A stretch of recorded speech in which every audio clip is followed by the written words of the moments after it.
Saudara-saudari terkasih, apakah saudara sudah memulai hari ini dengan penuh sukacita dan punya niat untuk berbuat baik, meskipun kecil?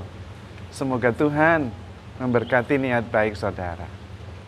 Hari ini saya ingin mengajak kita semua merenungkan tentang fokus, perhatian, dan belas kasih. Anda dan saya mungkin mempunyai pengalaman, saya yakin punya. Entah melihat film, melihat gambar, atau melihat adegan langsung. Adegan atau gambar seorang suami dan istrinya dalam settingan romantic dinner. Dengan candlelight dinner, makanan, pakaian yang luar biasa, yang wanita cantik sekali dan anggun, yang pria juga gagah dan ganteng. Tetapi dalam gambar itu, prianya sibuk memperhatikan handphonenya sambil senyum-senyum. Dan wanitanya wajahnya ditekuk merengut seperti unta kebelet ke belakang itu. Dia marah sekali karena merasa diabaikan. Nah, dari gambar itu kita bisa menangkap sebuah pesan yang sangat jelas. Pesan yang pertama adalah bahwa wanita itu marah, kesal, sebel. Kenapa? Karena prianya tidak menganggap dia ada.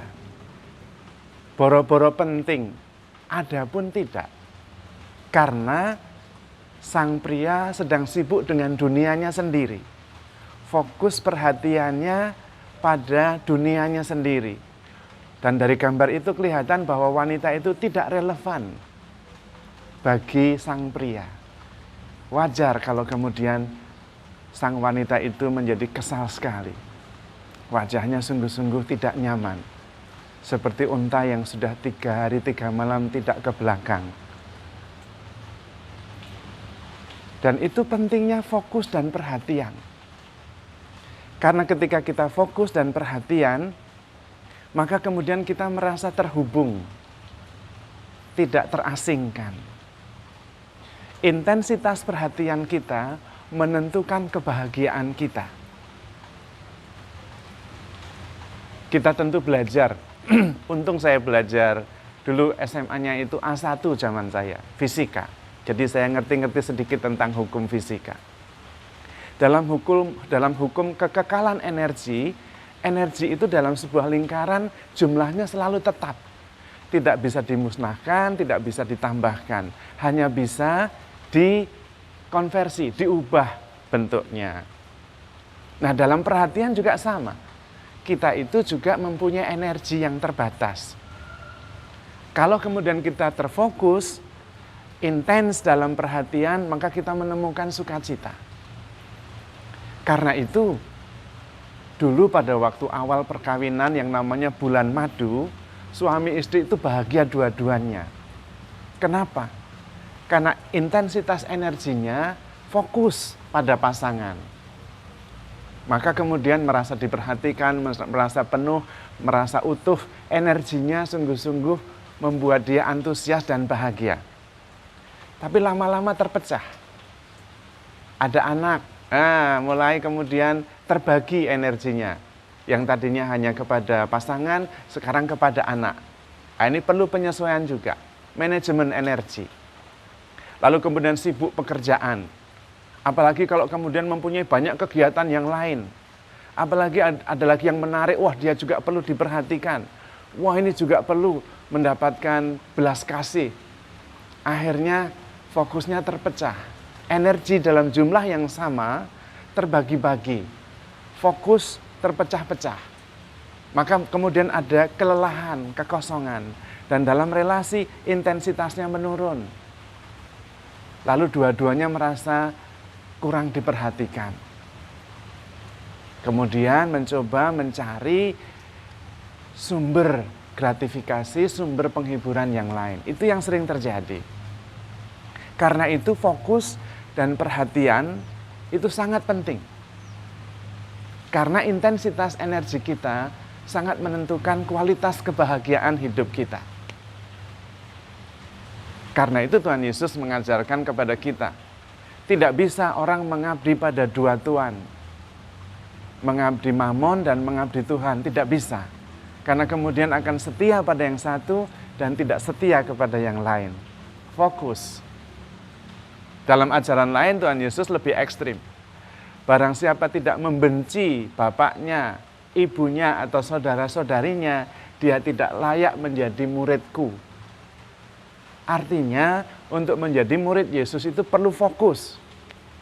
Dalam bahasa lain dikatakan bahwa wanita yang tidak menikah memusatkan perhatiannya kepada perkara-perkara surgawi.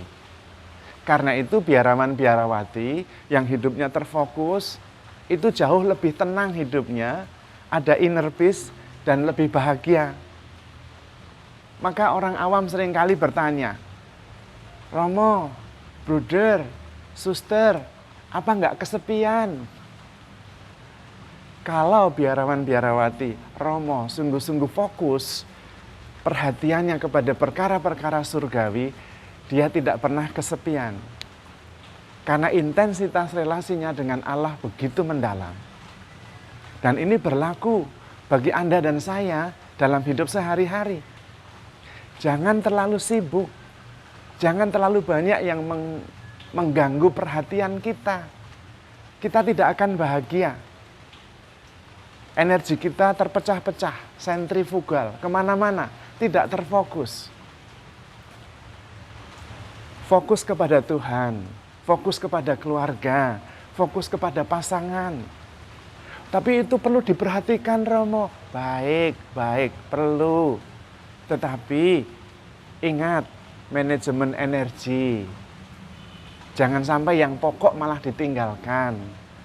Maka istri satu saja, suami satu saja, anak jangan banyak-banyak, kegiatan dibatasi, manajemen energi, supaya kita fokus, perhatian, dan kemudian compassionate. Kita terbatas, harus ada kerendahan hati mengakui bahwa lebih baik saya melakukan sedikit dengan kualitas yang sangat bagus, dengan intensitas cinta yang mendalam, daripada banyak tapi kemudian tidak memuaskan. Malah kita kemudian lelah dan capek. Dan itu salah satu kelemahan cara hidup modern zaman kita ini. Kegiatannya terlalu banyak. Sampai-sampai tidak ada yang fokus. Bahkan kemudian prioritasnya terbalik-balik. Yang penting menjadi kurang dapat perhatian, yang tidak penting malah mendapat perhatian. Sama-sama bagus, sama-sama baik, tapi masalah prioritas, masalah fokus. Disitulah dibutuhkan discernment, pembedaan roh, untuk membatasi. Bukan yang lain tidak penting, penting. Tetapi masalah manajemen energi. Energi kita itu terbatas. Perlu fokus, perlu perhatian, perlu compassionate. Dan perlu intensitas. Karena intensitas itulah yang menentukan kualitas hidup kita meningkat atau menurun. Salah satu tanda bahwa kita mengikuti karya roh adalah kita makin antusias. Energi kita justru semakin meningkat. Bukan drained, bukan kelelahan. Kelelahan adalah tanda bahwa kita kurang mengikuti bimbingan Roh Kudus. Itu artinya manajemen energi kita kurang baik. Jadi saudara-saudari terkasih, banyak hal yang baik dalam hidup kita yang kita hadapi sehari-hari. Tetapi perlu pembedaan roh, mana yang sungguh-sungguh menjadi prioritas dalam hidup kita. Supaya hidup kita terfokus, tidak terpecah-pecah. Yang akibatnya justru kita merasa kering, kelelahan, dan bisa sakit, tidak bahagia. Karena itu saudara-saudari terkasih, mari kita fokus hidup kita kepada Tuhan, kepada keluarga kita masing-masing, kepada pasangan, kepada anak-anak, kepada komunitas. Itulah yang membuat kita sungguh-sungguh terfokus, mempunyai dasar berpijak. Sehingga kita dalam hidup sungguh-sungguh, hidup secara intensif, mendalam, penuh, utuh dan bahagia. Terutama kalau kita mempunyai relasi yang intensif dengan Tuhan. Wah, itu sudah. Kita akan memperoleh kepenuhan dalam hidup. Merasa terhubung dan tidak pernah kesepian.